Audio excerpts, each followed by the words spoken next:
when I react to Tommy Goat, I want to put this on. We can react to the one and only Tommy Goat. Let's get it going. Let's see what he got it for us. Head of Matt feel like? Superman. Now we are seeing students as young as first grade who have had drug issues. What percent of guys that are slaying you think lace their shit?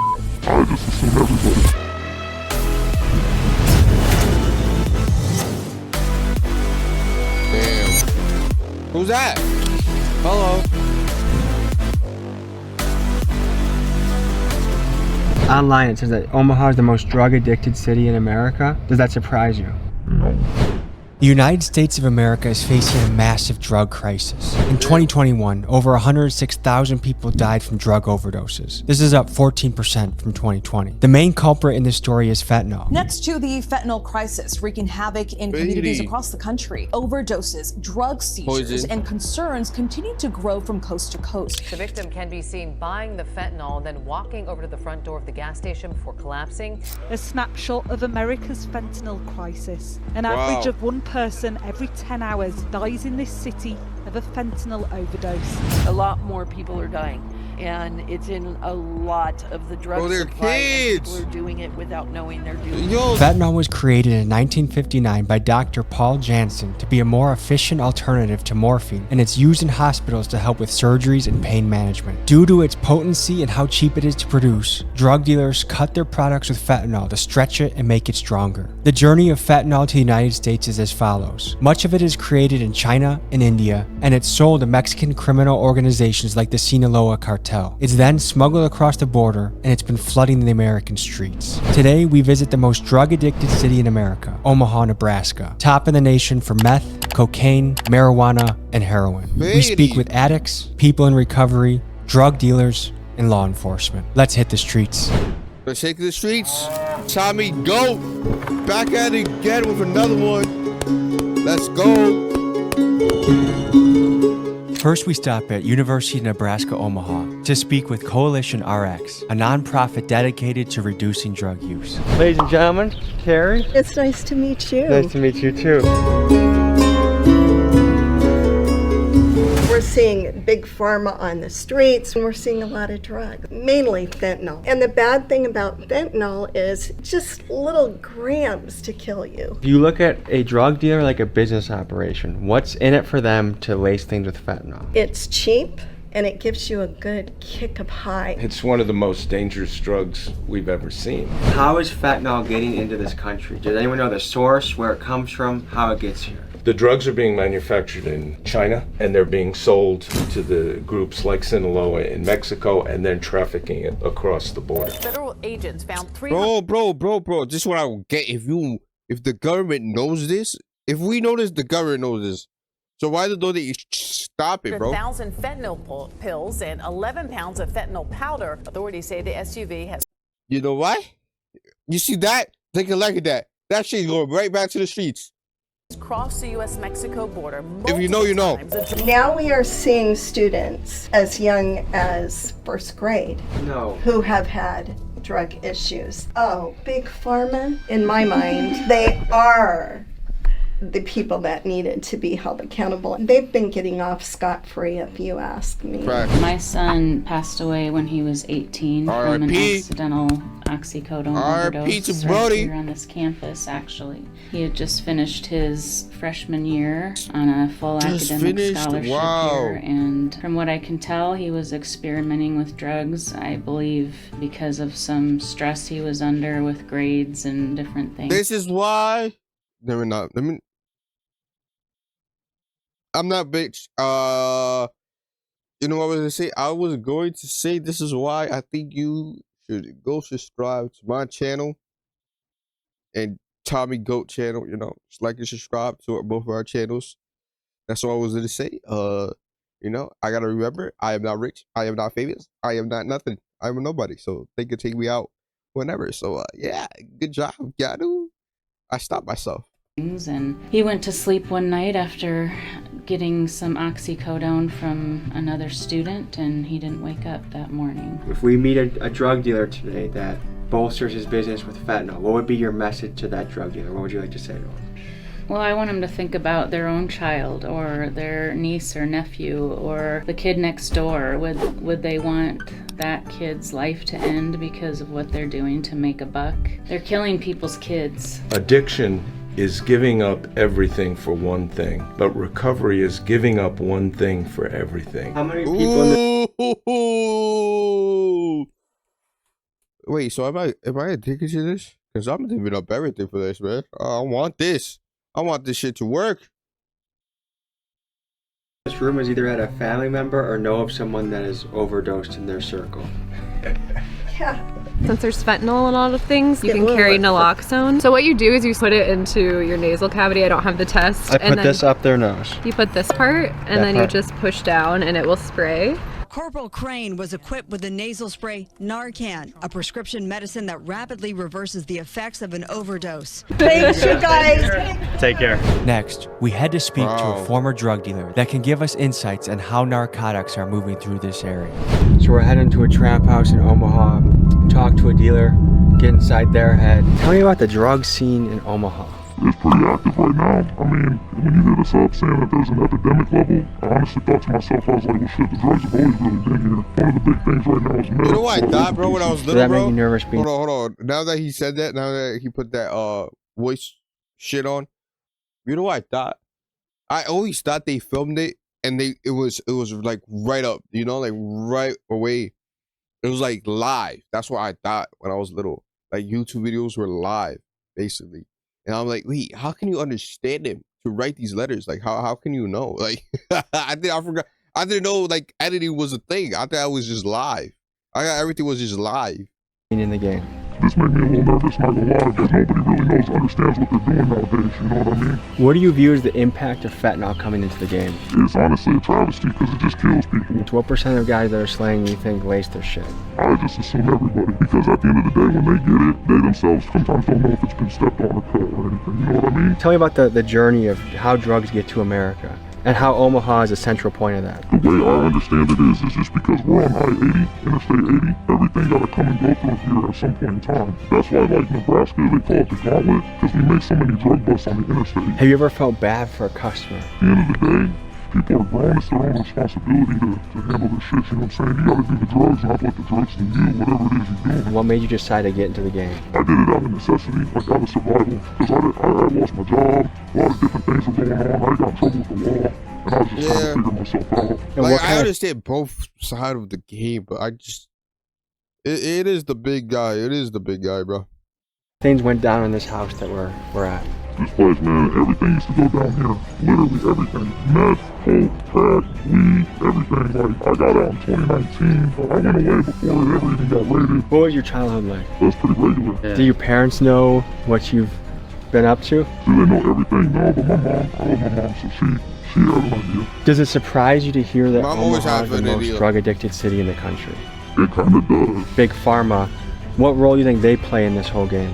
I think they play a big role in it, because a lot of the stuff that people are exposed to wasn't around before them. If you came face-to-face with a mother of someone that had died from drug overdose, what would you say to her? Sorry for your loss. I mean, the person makes their own choice at the end of the day. Nobody forced them to do that. I feel sorry for them. Is there like a code on the streets, like most dealers won't deal to kids, or do you know of any guys that'll sell to a 5th grader or a 6th grader? I think if anybody got the money, anybody will serve it. I'm gonna be honest with you. If you could retire from this profession, what would you get into? I'd like to do what you're doing.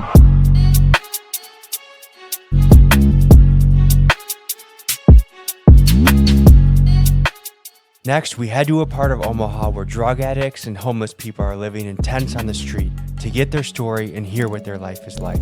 Omaha is known as the most drug-addicted city in America. It is. I'm with the outreach program. I'm a psychologist. Fentanyl is the worst thing in the world. They used it when they put you under to do surgery. They quit using it. Well, then it disappeared off the docks. It went to Mexico. It comes back to the United States. They stomp on it. What stomping means, they mix it with other things. Young cats like you get it. What can you tell us about life here? How does it get in, bro? That's all I'm saying, gang. That's all I'm saying, bro. Think about it, gang. Think about it. Deeply. Difficult. Hot. Resources are slim. Do you survive out here all day? Yeah. I'm here 24/7. What gets someone to a point that They're willing to be outside in a tent in 90-degree heat. To get away.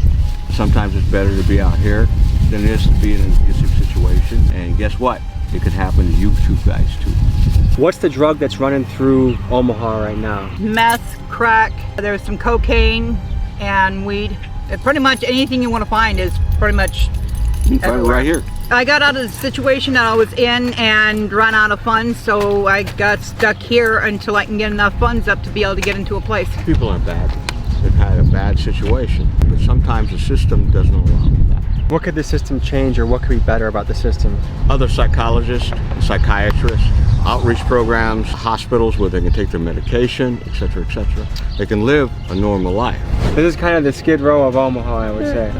Hell yeah, this the bottom. I can't get my fucking ID. They f***ing with me. They keep talking about they care about the people that's homeless. They don't want you to put your tents up nowhere.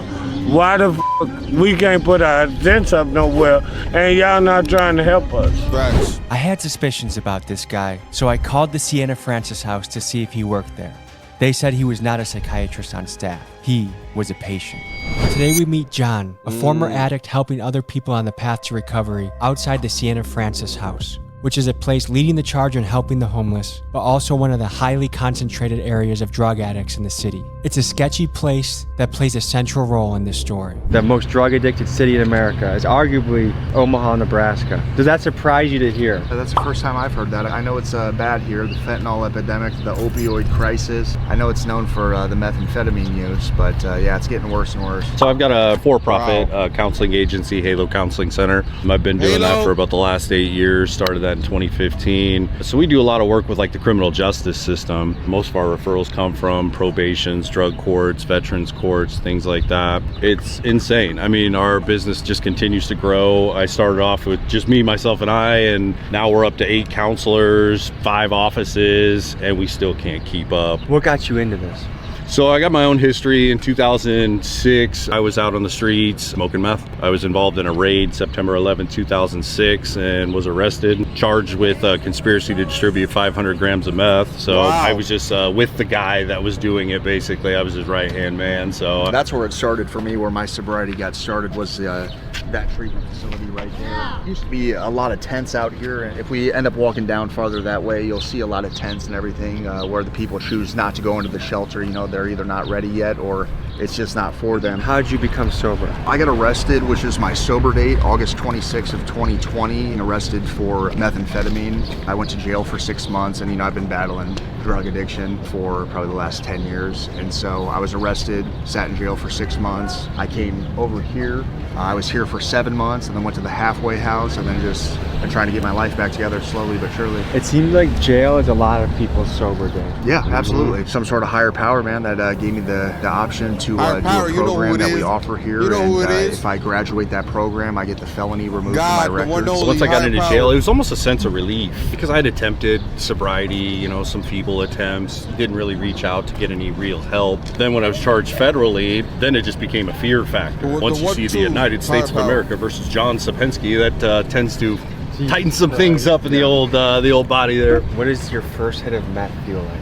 Superman. Euphoria, energy. I was at work, I was mowing lawns, and I had a hangover from the night before, and my boss was like, dude, what's wrong? What's going on, man? Usually, you're doing a good job at work. Man, I got a hangover, I feel like crap, whatever. He's like, go talk to my brother. So I went and talked to the brother. He pulls out a bag of meth, took a big old snort, and I'm mowing lawns like nobody's business. I'm running around with a weed eater and just tearing people's lawns apart. It was glorious. So it started out pretty innocent. Yeah, within weeks, I'm staying up for days on end. It's 3 o'clock in the morning. I got to work at 6. I need to get more dope. Can't find any more dope. Can't go to work. And the cycle began. My first experience with it was I was using marijuana at the time, and my friend came over, and I took a hit of meth, and it really didn't do anything for me then. I don't know if it was because I was already prescribed amphetamines, legal amphetamines. And then years down the road, after I got into some trouble in a different city, I was on probation and I was kind of trying to be clean, and a girl said to me that I was seeing at the time, she said, well, this will make sex better. Of course, I'm all for it. If it's gonna make sex better, why not? Sip. Don't do this, kids. Don't do this. Don't. How'd you find your way here? What's your story? Wait for I marriage, got in trouble bro. with the law. I was addicted to meth for like 13 Wait for years. marriage. What was your first introduction into meth? How'd you start that? When I was 16 years old, I used to drink a lot with my friends and stuff, and I got introduced to it one night. It was like something to stay awake, to party more, and then it became like an everyday thing. I went to jail. How long did you serve? I was in there for 3 months. Did that help you on the road to sobriety? If I would have got out and just went back on the streets, I'd probably be back on drugs right now. What should the punishment be for a dealer that's selling people meth? Definitely jail time. What was the low point of your meth journey? Right before I came here, I lost custody of my girls. I lost the love of my life. I'm facing like 17 years in prison right now. If you're struggling with drug addiction, you got to find your higher power. You got to believe in something higher than you. If you need help, it's always nice to reach out to somebody that you love and tell them the problems you're going through. God, bro. God will cure you ASAP. Our next stop is talking to drug dealer Shakedown, who is currently facing federal time for her narcotics operation. We wanted to talk to someone that had hands-on experience with fentanyl. Here's what we learned. How would you describe yourself? Just try to get $1, take care of my people. So what are you currently up against right now? Facing about 9 to 10 years, manufacturing methamphetamine, fentanyl, cocaine. I've spent 5 years already in prison. You know what I mean? This is federal time, so it's gonna be different. Do you think there's any shot at beating the case, or what are you looking at? No, I don't think so. It's nothing that's gonna stop me from going to prison for some time. I didn't start, really hustling, like selling narcotics and whatnot until 3 years ago, 4 years ago. Before that, I was hitting licks, like robbing people, going to people's cars, going to people's houses, doing what I could to just stay afloat. I was introduced to selling drugs, and I was like, damn, I ain't gotta beat nobody up no more. I ain't gotta do all this. You know what I mean? I ain't gotta do all this. Put my life at risk, put your life at risk. You know what I mean? You put people through that. You put people's kids through that. Have you ever felt bad for a customer? Before I ever started selling fentanyl, I lost my girlfriend. My girlfriend before this, I didn't give a I was like, if I'm gonna lose somebody, y'all gonna lose somebody. I kind of like numbed up after a while. Like, what are the drugs that are going through Omaha right now? Like, what are the biggest drugs that people are selling? Fentanyl's super heavy right now. They don't even want heroin no more. Fentanyl is synthetic heroin. That's what they're going for. They want that shit immediately. What was your childhood like? I was in the system. I was locked up. Like, I've been locked up since I was 14. What were you booked for? What the fuck? Distributing and conspiring to confederate methamphetamine, fentanyl, and cocaine over 400, but less than 700 grams. How much money does all that cost? That'd be like 50,000. And then what can you flip that into? You get 50,000 straight up, but you ain't front people, you gonna flip that to 150,000 easy. The first hit of fentanyl, what is that like? If you are constantly a person that deals with trauma and traumatic situations, it's gone for a minute, you know what I mean? Do you think most drug users and even drug sellers are running away from trauma, and drugs are kind of the way to like patch up the pain? Yep. Hell yeah. I feel like it's never the drugs, it's the experiences that you've been through that made you, gravitate to that. Earlier this morning, we met with the mom of a kid who overdosed, and it's just her son's death has impacted the whole family. It has a trickle effect. What would you say to the parents of people that have overdosed? I've been through it, so it's like I don't, people make their own choices, and you just gotta stop them from making those choices, not by telling them what to do. What's the youngest person you would say that has come to buy drugs from you? 13, 14. What does it cost for a serving of fentanyl? If you buy it in bulk, I can get it for $1.25. And what do you sell it for? $30. I wish you the best. I appreciate you. Tell me a little bit about your story. Well, I was living out in Omaha, and the perk 30s were really huge, and that's how I started using, I've heard that. I don't mess with those, Becky's. Never mind. Goodbye. Rap songs. Yep. Perk 10, I just popped the perk 10. Perk 30, I just popped the perk 30.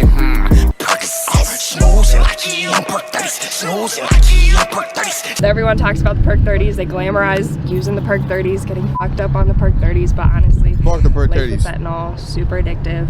A lot of it is the chemical dependency in your body. It's not so much you wanting to get high anymore. It's your body physically. Fuck other drugs. Fuck other alcohol.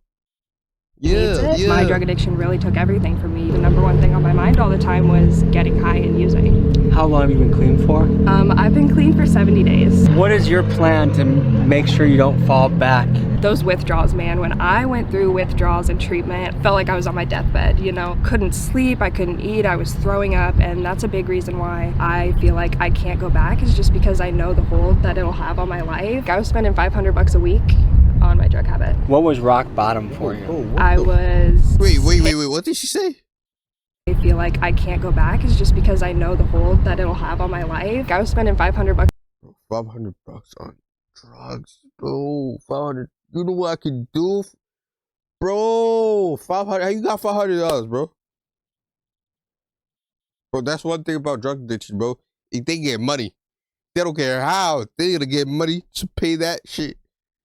Oh, how you get that money, gang? A week? You know what I do, bro? I buy my RL stream. Not a lie. I save up 1 month of that. Not even 1 month. 2 weeks of that, and I'm good. 2 weeks of that, and I'm good. 2 weeks of that, and I'm good. What up, bro? I'm good. 2 weeks? No, actually 3 weeks. 3 weeks of that. 3 weeks, a month. Let's say a month, bro. Fuck it. A month working, and I get $500 weekly. I'm good, bro. I could do my IRL streams. Bucks a week on my drug habit. What was rock bottom for you? I was staying in someone else's house, no money, selling my own things on Facebook, so that way I had money to get high, and even then I was maybe using 1 time a day and I was still really sick. Addiction doesn't discriminate, you know. People think that it's only low-class people who get addicted to drugs, but honestly, anyone can get addicted to drugs. Yeah. I was very fortunate growing up. When I was finally on my own, I met a man who kind of veered my life in a different direction, and I chose to take that path. I can't imagine what it's like doing your job in this area. What is it like? You get used to it. I mean, that's what you signed up for, right? What would you do to help a city like this? I really don't have an answer for you. I guess you can either invest money into the incarceration side, or you can invest money into the rehabilitation side. So you gotta go for rehabilitation, right? Yeah. I mean, you wanna help people as best you can. You don't wanna incarcerate them for life. What percent of the calls you would say you have to answer to are drug related? Probably more than half. We appreciate what you're doing, and thank you. Yeah, you all take care, right? Damn, like and subscribe, y'all. Like and subscribe. Give me $500 a week, and I do IRL streams. Not a lie. Imagine. I wish I had a rich viewer, bro. If I had a rich viewer, bro, I'm gonna get that one day. Spend money on me. But I need an investor. That's what I need. I need an investor. Someone to invest in me.